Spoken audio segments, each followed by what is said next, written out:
Support comes from Seattle Restored, revitalizing Seattle neighborhoods with creativity and commerce. Over 95 vacant storefronts have been transformed into vibrant pop-up shops, window art installations, and artist residences. Explore current and past locations at seattlerestored.org. Support comes from Pacific Northwest Ballet, presenting the Northwest holiday tradition, the Nutcracker, live and on stage at McCaw Hall through December 28th. The Nutcracker is a journey through a holiday party, epic battle, and falling snow in the land of sweets. Tickets and info at pnb.org. Y'all, I will be the first to say it. It is about time we get past Stephen King.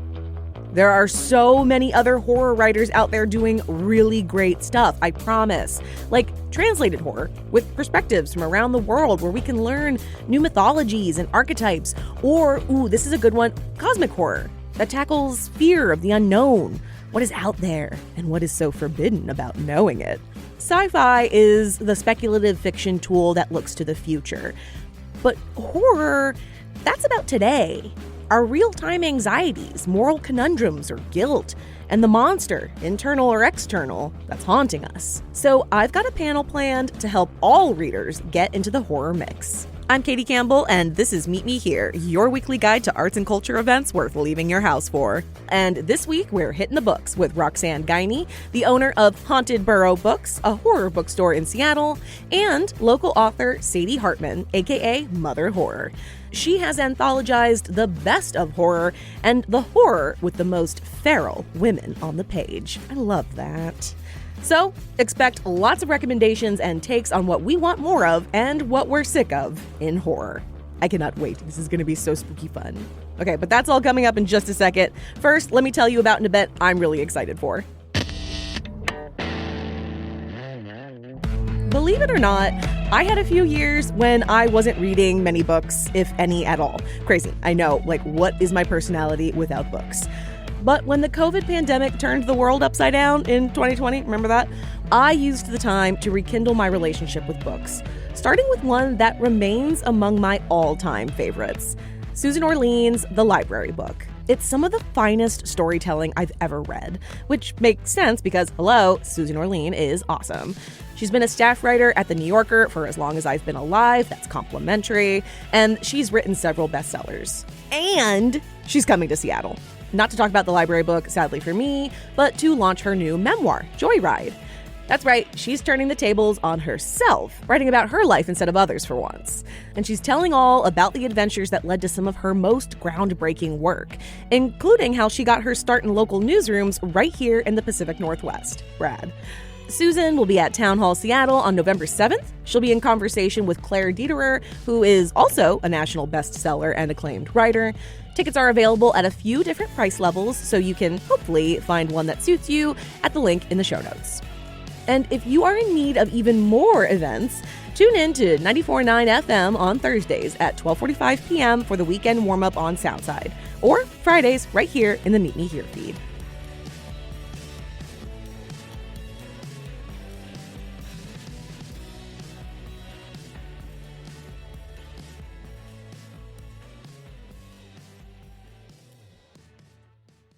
Support comes from Seattle Restored, revitalizing Seattle neighborhoods with creativity and commerce. Over 95 vacant storefronts have been transformed into vibrant pop-up shops, window art installations, and artist residences. Explore current and past locations at seattlerestored.org. Support comes from Pacific Northwest Ballet, presenting the Northwest holiday tradition, the Nutcracker, live and on stage at McCaw Hall through December 28th. The Nutcracker is a journey through a holiday party, epic battle, and falling snow in the land of sweets. Tickets and info at pnb.org. In case you missed it, it is spooky season, people, and I've got some book besties here that know a thing or two about the haunting vibes around the literary scene. Roxanne Guiney of Haunted Burrow Books in Seattle, and local author Sadie Hartmann, the author of 2 horror anthologies. And I must ask these two book besties my favorite question. What is your hot literary take? Okay, let's start with you, Roxanne. I love Stephen King. I think he does suspense wonderfully. He does character development beautifully. I think for somebody that doesn't outline, he manages his plots very well. And if anything, he is prolific and his brain is still coming up with stuff however many decades later. I'm impressed with the man. I love an outline. I am a journalist, and I can tell he doesn't use them. Sadie, what do you think? My literary hot take is if your best books that you've ever read list is all straight white American males, you're not reading the right books. Women are essentially and completely overqualified to write horror. Oh, say it for the cheap seats in the back, Sadie. I'm snapping over here. I could not agree more. But let's talk about horror origin stories. What's your dark origin story, ladies? Sadie, let's start with you. What dragged you into the darkness? Well, this is where I get to give credit to parents who let their kids read widely and have access to whatever books they want to read, because my mom was an avid and is an avid horror fan, and her bookcase was open to me. So I would steal her Agatha Christie, I would steal her thrillers, and then I started reaching for the darker things. My first book was a Stephen King book, no surprise. It was Salem's Lot, and I picked it because it had the least scary cover. It was just basically some font with a little town inside the O, and I chose it because I thought this is probably not going to be the scariest, and it was the scariest. It terrified me, but it made me hungry for more. I love that. I love that it made you hungry for more. I'm so glad to hear that. Roxanne, what about you? What's your horror origin story? Unfortunately, 3 white men. So R.L. Stein, Goosebumps was definitely my early reading favorites, particularly anything that had to do with ancient Egypt. I loved mummies when I was a kid. I also just loved ancient Egyptian burial rituals in general, and R.L. Stein put out a couple books with mummies in them. R.L. Stein is, of course, the author of the Goosebumps series, which was written for middle schoolers, although I definitely picked them up a lot earlier than that. And then Edgar Allan Poe, when I got a little older, I got one of those huge leather-bound full collections of his stuff, and I just devoured it. And then I probably moved on to Stephen King when I was about 14, 15. Maybe this is part of the problem. Maybe I didn't start reading Stephen King early enough that he didn't actually form my love of horror. I got to him a little late in life, and by then I felt like I'd read some pretty great stuff, and it just really didn't do it for me. Anyway, what do you think makes something truly horrifying or monstrous on the page today, especially as we have new voices coming? Like, what themes, not just titles, but like what themes are you seeing now? My favorite theme that we're seeing now is coming of rage, which is a female perspective, a young girl or a non-binary character who is going through a childhood trauma and then it manifesting in some rage and empowerment, maybe in the grown-up stages, or as they're growing up in the adolescence and like puberty stages. And then sometimes it manifests as in cannibalism. So that is a really strong theme we're seeing. Like Catherine Dang just came out with What Hunger. We saw it with The Eyes Are the Best Part by Monika Kim. There's a book called The Lamb, which is about a young girl who lives out in the middle of the woods with a mother who she's very predatory towards her own daughter and gets into this like sapphic romance where the young girl is basically sacrificed. And that's not a spoiler. I just mean like her needs are sacrificed. You can read the ending for yourself. But yeah, just coming of rage, young girls coming into power and maybe eating people.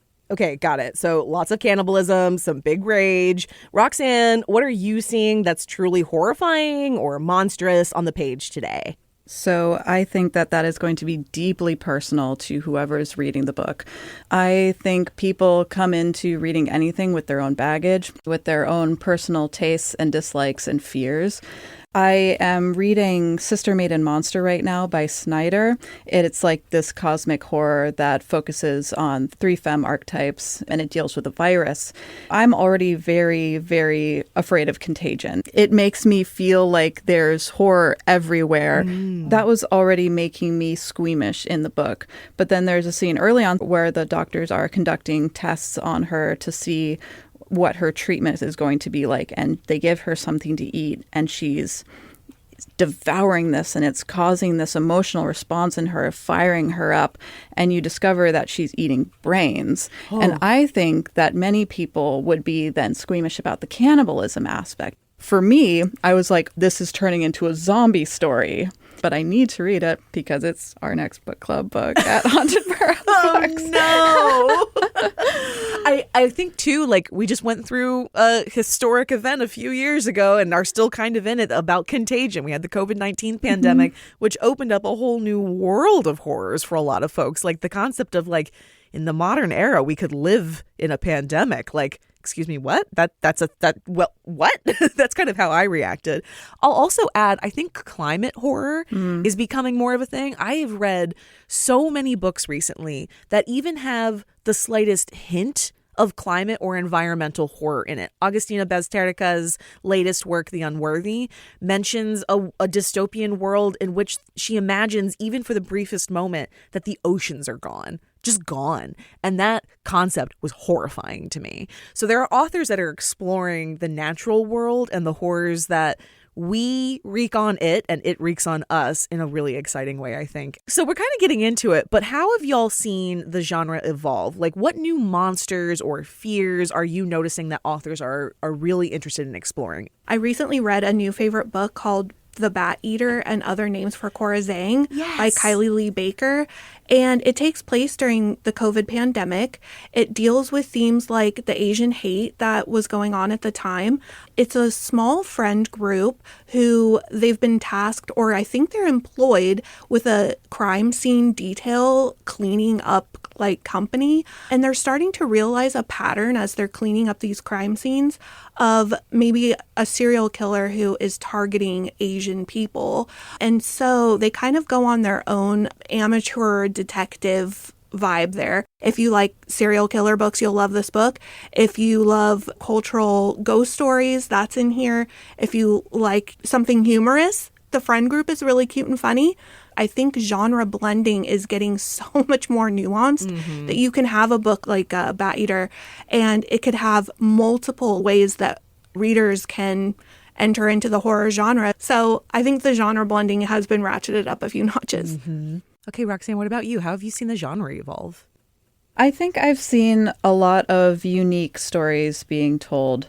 Maybe even 20, 30 years ago when we had a horror story, they'd all have something of a formula to them. I think authors are starting to experiment a lot more, and I don't know if the story of my heart is the way to put it, but a story that is personal to them, that is something that they might only be able to tell based on their experience and the way that they have moved through the world based off of not just marginalized identity, gender identity, racial or ethnic identity, but also things like social economic identity, what region of the world they're from. Sadie, something that you mentioned earlier is that there's a lot of horror coming out in small presses and indie published authors right now.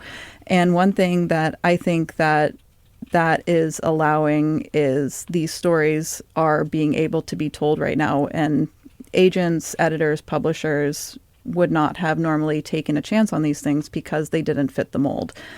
And I'm especially seeing it with splatterpunk. It's a type of extreme horror that has a socio message to it. And extreme horror would be something like gratuitous violence, a lot of gore, maybe even a lot of sexual violence. But then splatterpunk is a subset within that.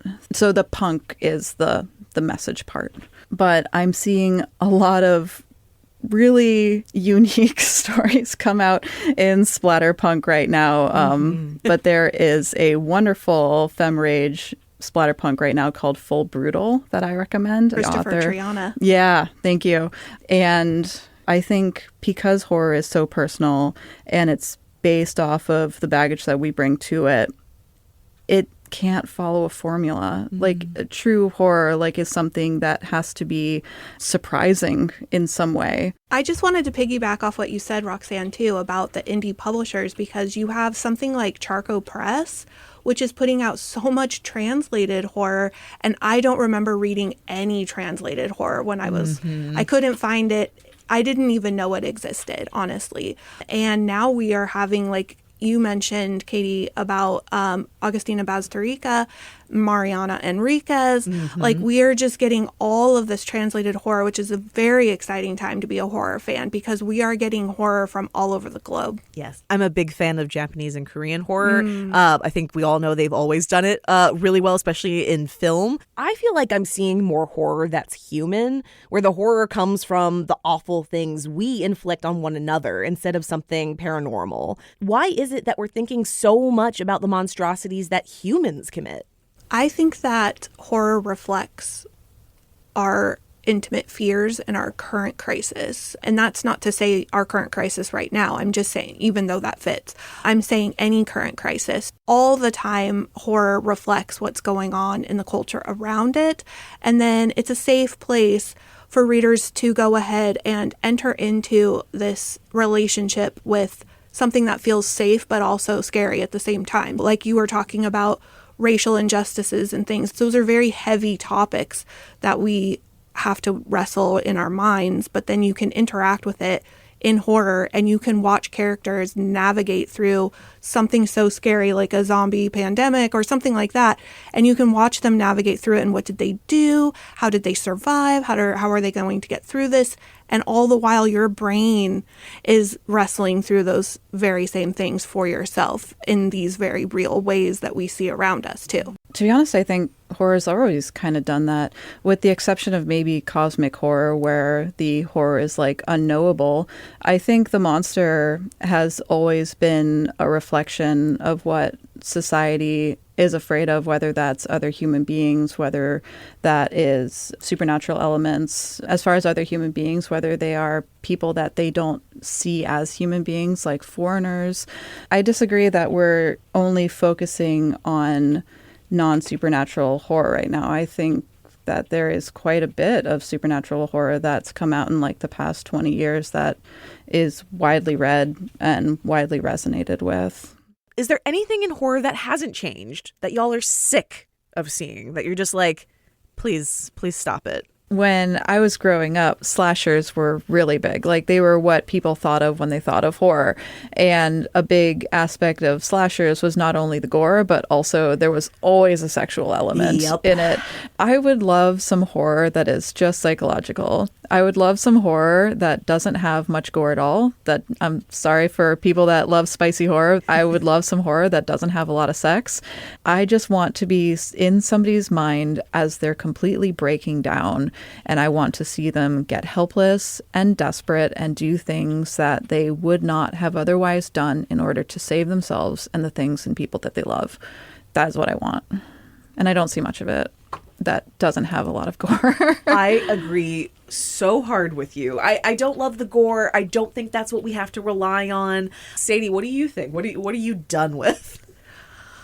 I'm done with the unreliable narrator who is going through mental illness, because I don't often think that people are writing the mental illness correctly. I usually find people being very offended by what is being what is being described.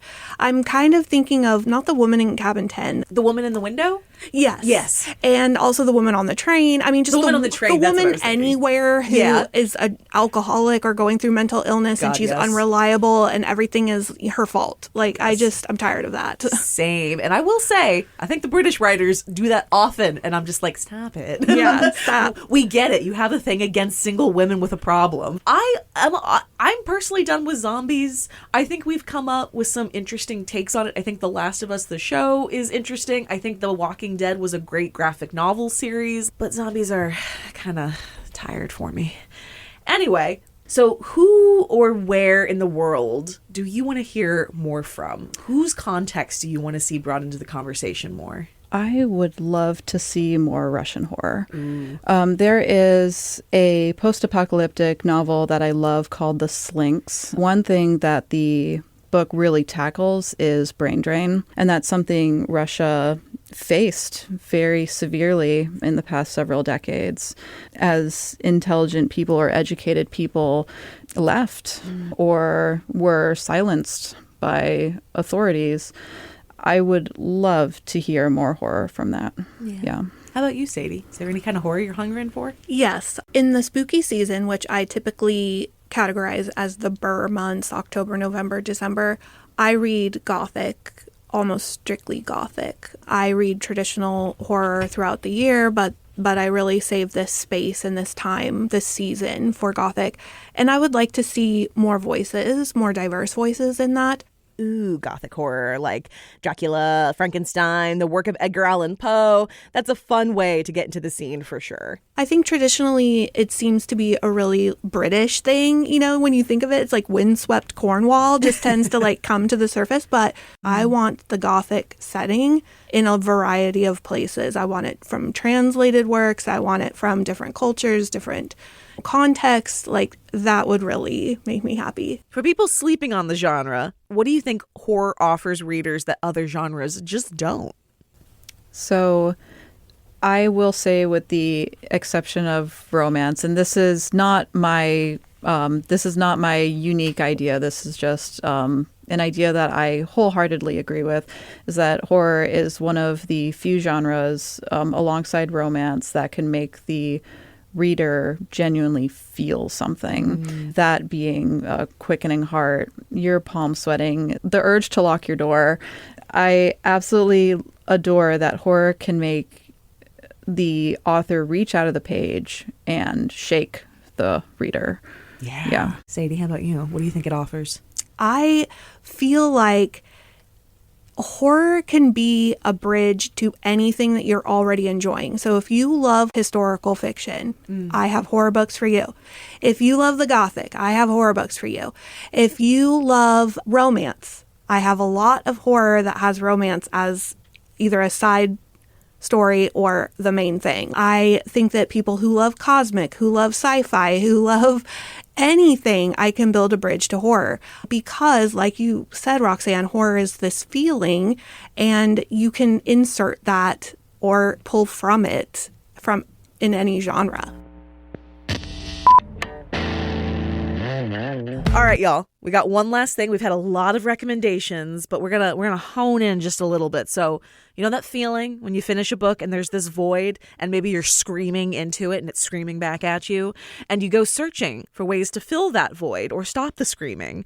You're like, wait, what did the ending mean? What other books are like this? Who can I talk to about these things? It is time for recommended if you liked new horror. Who wants to start? I can start. Do it. Okay, so I have traditionally been a physical book reader. Yes. I have only ever read physical books. You can explode your TBR. You can fill up your e-reader. You can fill up your audiobook apps on your phone.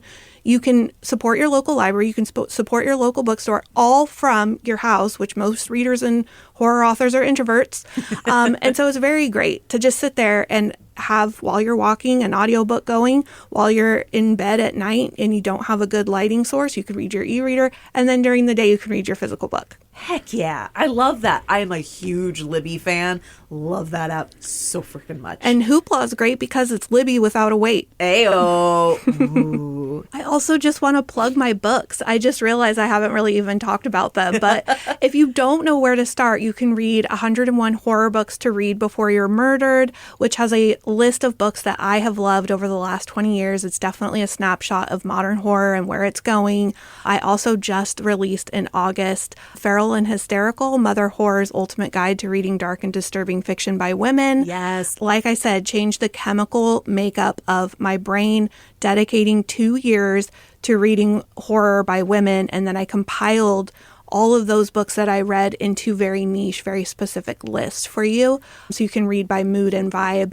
Something like, if you just want to read horror books that are set in a boggy swamp, I have a list for that.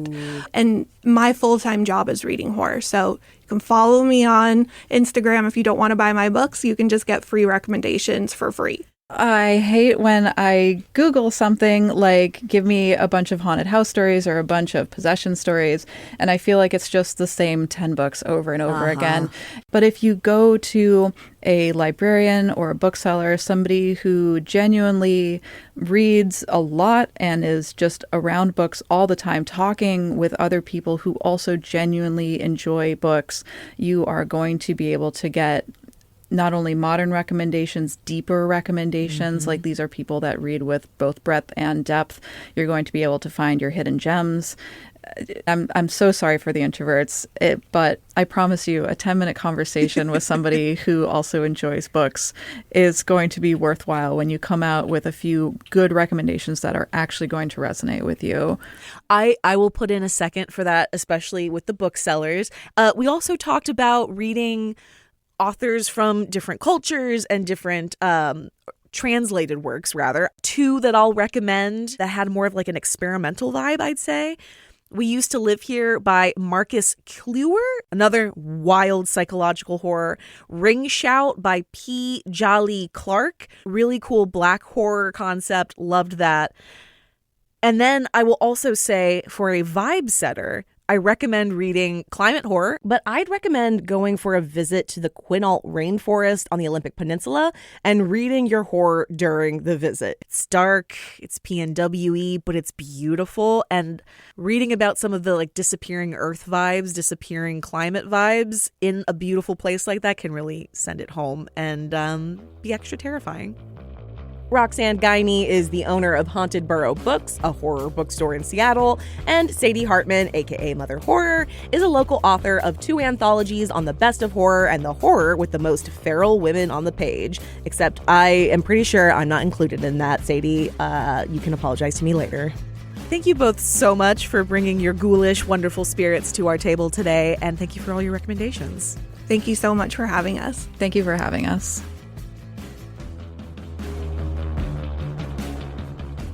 Alrighty, that's it for today, y'all. You can find a list of all the books we discussed in the show notes, plus information about getting in touch with me, Roxanne, and Sadie. Meet Me Here is produced by KUOW, a proud member of the NPR network. It's hosted by me, Katie Campbell, Dyer Oxley, and Jeannie Yandel. And it's produced by Brandy Fullwood, Kyle Norris, and Matt Martin. You can find more and support the show at KUOW.org/meet. I hope that was enough spooky recs for y'all. Let's meet up again. Bye-bye.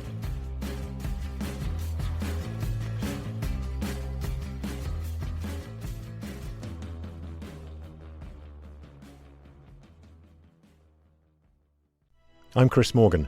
Join me on the latest episode of The Wild as I speak with naturalist Brooke Williams about his 20-year journey to forge a new relationship with nature.